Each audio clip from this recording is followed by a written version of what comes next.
Now, so after uploading a couple skinny fat related videos on this YouTube channel recently, I've realized that the engagement of these videos are actually much better than in the other videos I make on this YouTube channel. And it actually makes sense, right? Because skinny fat is a pretty common issue, particularly in men and women as well. It's something that a lot of my clients come to me for help and support with. And of course, it's something that I struggled with a lot myself as a teenager, right? For me, growing up in school, it impacted my self-confidence a lot. It impacted my self-image, how I saw myself, not just in the mirror, but also everywhere else. As a whole, it really just, peeved me off, right? It's very frustrating putting in so much work to get so little in return. But for me, as I'm gonna show you in this video, if I knew this one trick, right?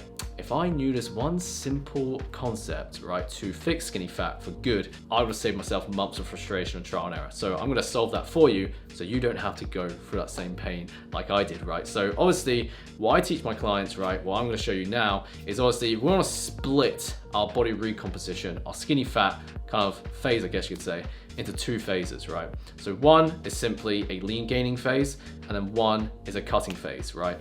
Some people like to call it, of course, like bulking and cutting. I don't like to call it like bulking and cutting because, especially in calisthenics body training and just in general, bulking and cutting doesn't work for everyone, right? And so, like I said, that I could say it for like another video, right? But basically, in order to know like which one to do first, of course, we got to see like where we are in terms of our body fat percentage. Now, if you're at, let's say 15 to 20% body fat or even higher than that, and you kind of just look and be like, yeah, I've got quite a bit of excess fat here that I need to get rid of. Then of course, probably the best solution is to actually focus more on a cutting phase of being in a calorie deficit, consuming less calories than you burn, and simply focusing on dropping that body fat to allow yourself, greater flexibility when it comes to actually building lean muscle and strength and maximizing that focus in the long run, right? Whereas if you're someone like myself who, had a lean frame, but still had some excess fat, let's say below 15% body fat. Of course, you probably want to focus more on a lean gaining phase first, right? Now, as I said,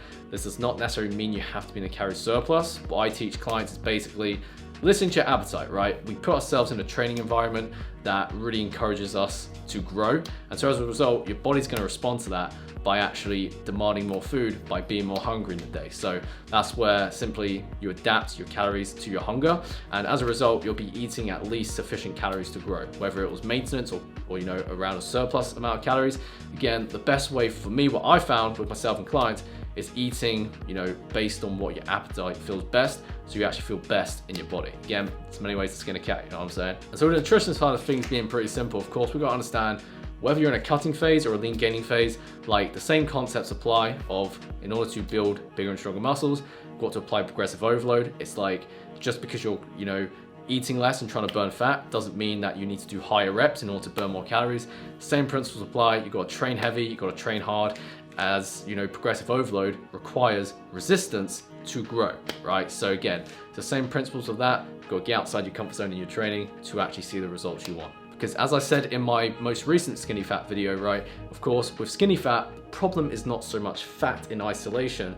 The problem is that we don't actually have enough muscle mass on our frame to actually look the way we want to at a lower body fat percentage, you know what I mean? And again, I can link that up here, that card here to this video if you actually want to watch that later after this. And looking at time frames in terms of addressing body recomposition and skinny fat, you understand it's probably going to take at least 2 times longer than your traditional. If someone's skinny, it's pretty simple. Eat more, gain muscle.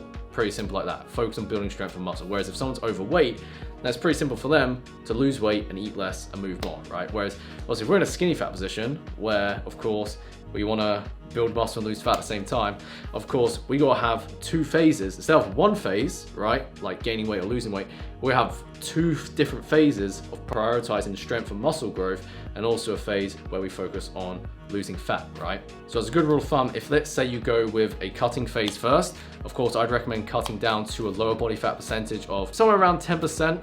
And then of course you can focus on a lean gaining phase and basically, training and eating in a way in which best suits your lifestyle and makes you feel your best self. And then on the other end, if you're focusing on firstly a lean gaining phase, I would focus on at least, we're talking like 3 to 6 months minimum, right? I have most clients 3 months at least. 6 months, usually it's got to take time, right? We want to take time to build the foundation and the base So it's like anything, once we start to see clear muscle definition and size, then we know that, right, if we look pretty good at this body fat percentage, we know we're gonna look good at a lower body fat percentage, you know what I mean? Because it's like anything, the last thing you wanna do, which I did myself, is cut down to a very low body fat percentage without enough muscle frame and strength on your body to actually look good at that body percentage. Because if you don't have the muscle mass you want at the lower body fat percentage, you're gonna end up looking skinnier, which is only gonna make the issue worse, right? Like I said, I've made a lot of mistakes with that to know not what to do. And so yeah, I hope this video helped. If you did like this video, make sure to give it a thumbs up so I know what videos to make in the near future for you. And yeah, it's like anything, it can feel very frustrating at first with skinny fat and such, but trust me, if I can solve it, you can, right? Probably like, 5 times faster, as obviously you've got all my wonderful content on this YouTube channel to actually take the guesswork out for you. And yeah, keep training, keep eating right, keep feeling your best self, because trust me, once you look and feel the way that you truly want to feel and look, then of course the confidence you're going to build in yourself, it's going to impact not just yourself but all other areas of your life. So trust me, the reward is going to be more than worth it. Keep moving forward, trust you and appreciate you to put in the work, and I'll see you in the next video. Ciao ciao. Oh snap. Right, I should have realised there was a dumbbell right there before leaving, but yeah, that outro wasn't as smooth as I thought. But anyway, I'll see you in the next video.